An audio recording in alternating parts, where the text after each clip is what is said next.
Hi. So I figured I had a little extra time today. Might as well make another video at that time. Um, I wanted to show this old Remington rolling block that I have. This is one of the later model rolling blocks. If you're unfamiliar with how these work, you cock the hammer back, pull the breech, and you can load it right in there, close it, and it's just a single shot rifle. When you do that, it flings the spent casing out as well.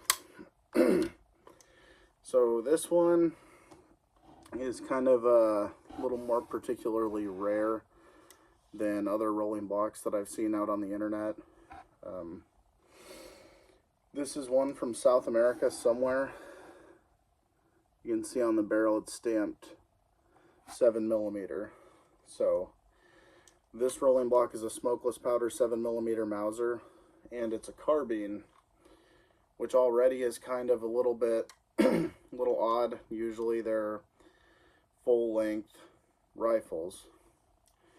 Far as I could come up with, this one probably was used by the Uruguayan military.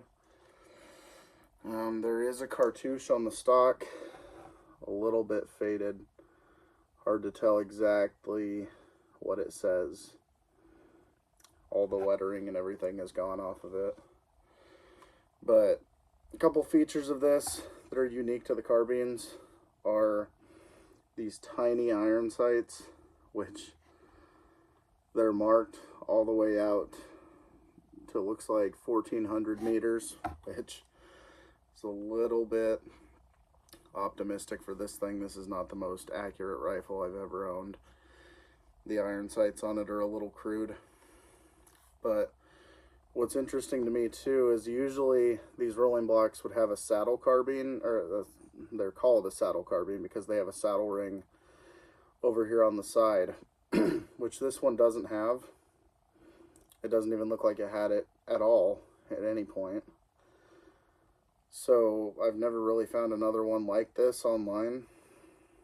It really doesn't have any markings on it except for just saying that it's made by Remington, and then that cartouche that is extremely worn off. But it has the side sling loops, a top handguard that it's a little wobbly, but it's there. Doesn't really match in color that well either. But these are just a fascinating action that you don't see anymore today.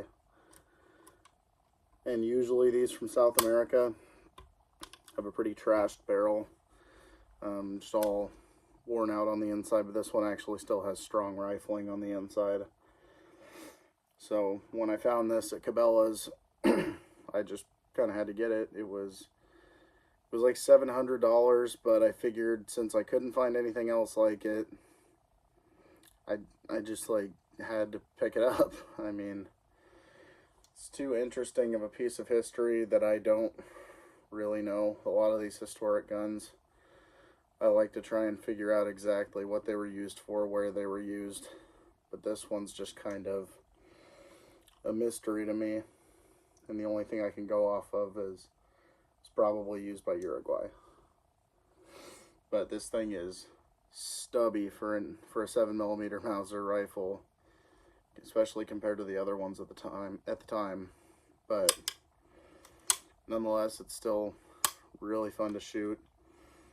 There's a lot of things out there online talking about certain ammo not being good to use in these because 7mm Mauser used to have somewhat of different specs back in the early 1900s when this would have been made. I found that to be somewhat true. PPU 7mm Mauser works completely fine out of this, but when I started using cellular and pellet, it was a little hotter and I was getting pop primers. So I would say if you own a 7mm Mauser rolling block, just stick to PPU or hand load for it if you have the ability to do so. I'm not up and running hand loading yet, so I just try and stick to PPU through this thing. PPU tends to be a little bit underloaded to kind of preserve these older guns that they make ammo for. So one last look at this thing.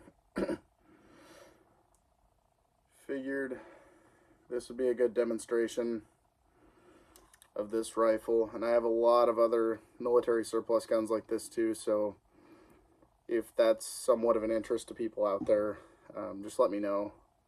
I've got other odd rare guns that I could show off too. I've got 3 military surplus guns hanging on the wall over there, so a Carcano, a K31, and a 1903 A3 Remington rifle. So